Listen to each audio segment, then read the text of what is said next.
Assalamualaikum warahmatullahi wabarakatuh. Halo semuanya. Di sini akan share sedikit nih materi tentang uji Kikohran. Ya, kita lanjut ke materi ya. Cekidot. Statistik non-parametrik uji Kikohran. Pertama, kita ke pendahuluan. Di sini kita akan mengetahui siapa sih yang memperkenalkan uji Kikohran, kenapa uji Kikohran ini ada, apa sih tujuan dari uji Kikohran, dan skala apa yang kita gunakan dalam uji Kikohran. Mari kita ketahui bersama. Pertama, uji Kikohran diperkenalkan oleh William Gamble Cochran pada tahun 1950. Uji Kikohran merupakan perluasan dari uji McNemar. Karena uji McNemar ini hanya dapat menguji 2 sampel, maka untuk menguji lebih dari 2 sampel diperlukan uji lain. Karena itu hadirlah uji Kikohran. Uji Kikohran adalah uji statistik non-parametrik untuk memverifikasi apakah keperlakuan memiliki efek yang identik.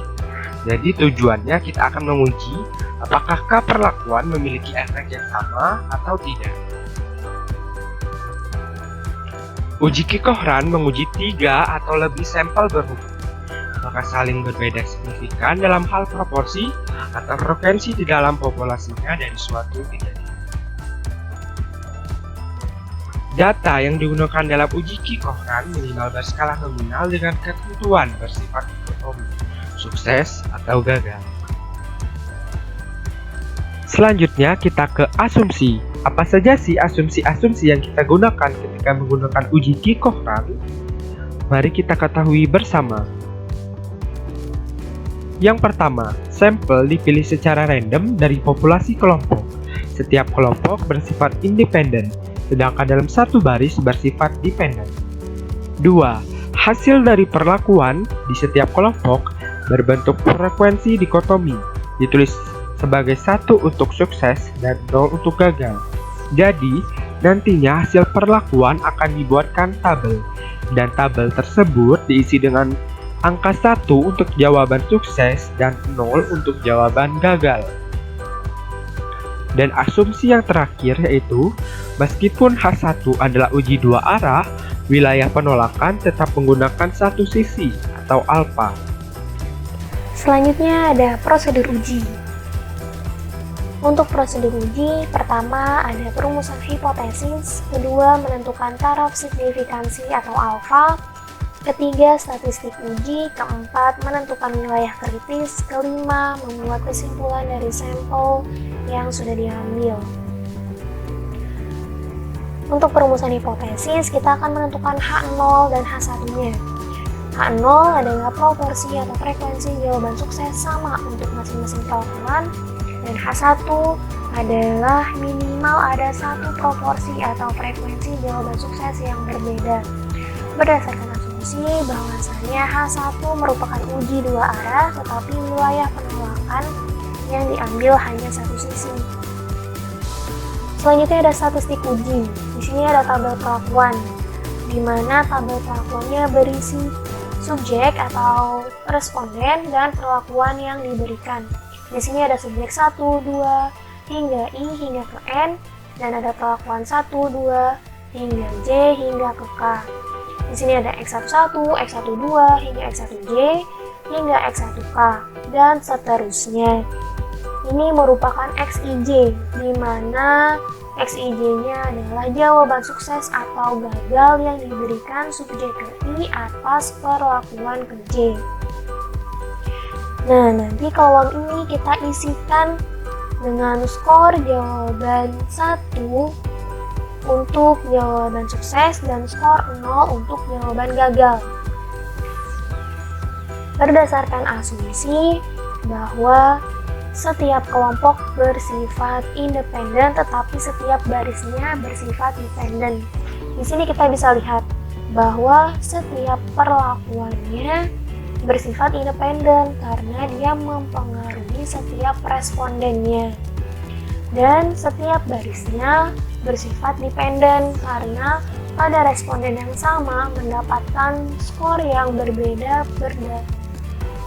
berdasarkan perlakuan yang diberikan. Jadi, respondennya dipengaruhi oleh perlakuan yang diberikan. Lalu ada LI, yaitu jumlah jawaban sukses dari subjek ke I. Lalu ada LI kuadrat, dan ada GJ. GJ di sini jumlah jawaban sukses atas perlakuan ke J. Di sini ada total jumlah jawaban sukses dan total jumlah jawaban sukses yang sudah dikuadratkan dengan I dari 1, 2, 3 sampai ke N, J 1, 2, 3 sampai ke K. Selanjutnya ada pengujian dengan rumus uji Q-Cochran. Dengan rumusnya Q sama dengan K dikurang 1 dikalikan dengan K dikali jumlah dari GJ kuadrat dengan J sama dengan 1 sampai K dikurang jumlah dari GJ dengan J sama dengan 1 sampai Q dikuadratkan dibagi dengan K dikali jumlah LI dengan I sama dengan 1 sampai N dikurang jumlah dari LI kuadrat dengan I sama dengan 1 sampai N. Di mana K di sini adalah banyaknya treatment yang dilakukan atau banyaknya perlakuan yang diberikan.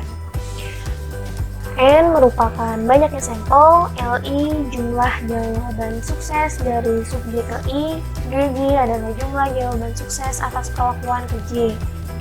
Dengan I dari 1, 2, 3 sampai N, dan J adalah 1, 2, 3 sampai K. Selanjutnya ada kriteria pengujian.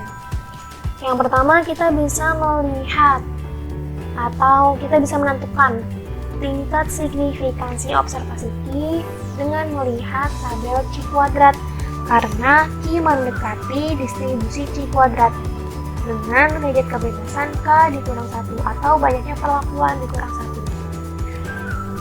Lalu tolak H0 jika nilai Q lebih dari sama dengan nilai signifikansi pada tabel Q kuadrat atau p-value kurang dari sama dengan alfa. Lalu gagal tolak H0 atau terima H0 jika nilai Q lebih dari nilai signifikansi pada tabel Q kuadrat atau p-value-nya lebih dari alfa.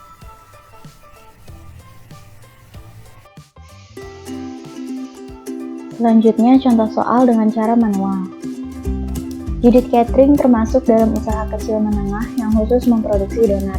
Karena pangsa pasar mulai menyempit akibat dari banyaknya kompetitor usaha donat, maka divisi pemasaran mencoba membuat riset kecil untuk mengetahui preferensi konsumen terhadap rasa donat baru yang rencananya akan diproduksi khusus dengan harga yang tinggi.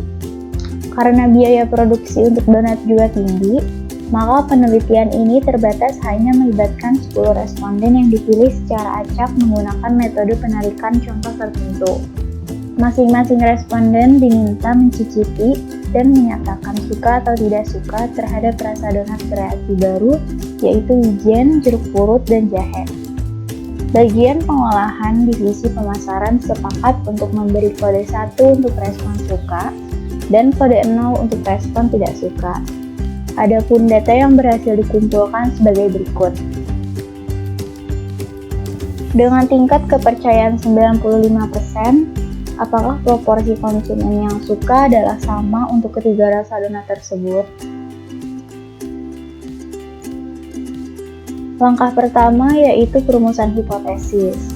Dengan H0, proporsi konsumen yang suka adalah sama untuk ketiga rasa donat pada Judith Catering, dan H1 proporsi konsumen yang suka ada yang berbeda pada ketiga rasa donat pada Judith Catering.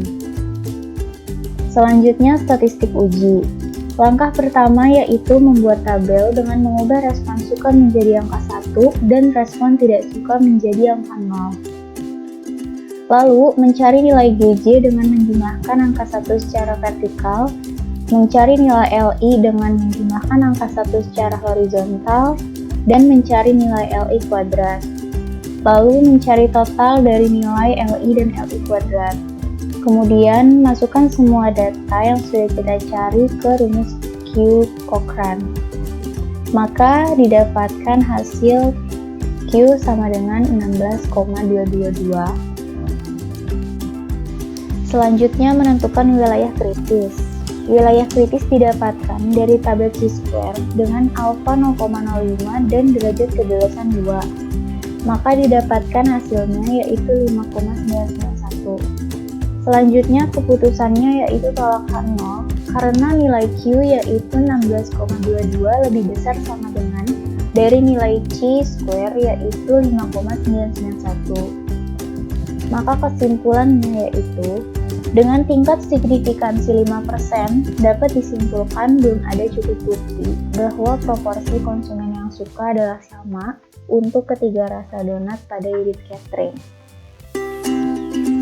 Demikianlah yang dapat kami sampaikan.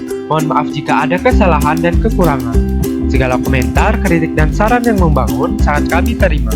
Kami akhiri. Wassalamualaikum warahmatullahi wabarakatuh.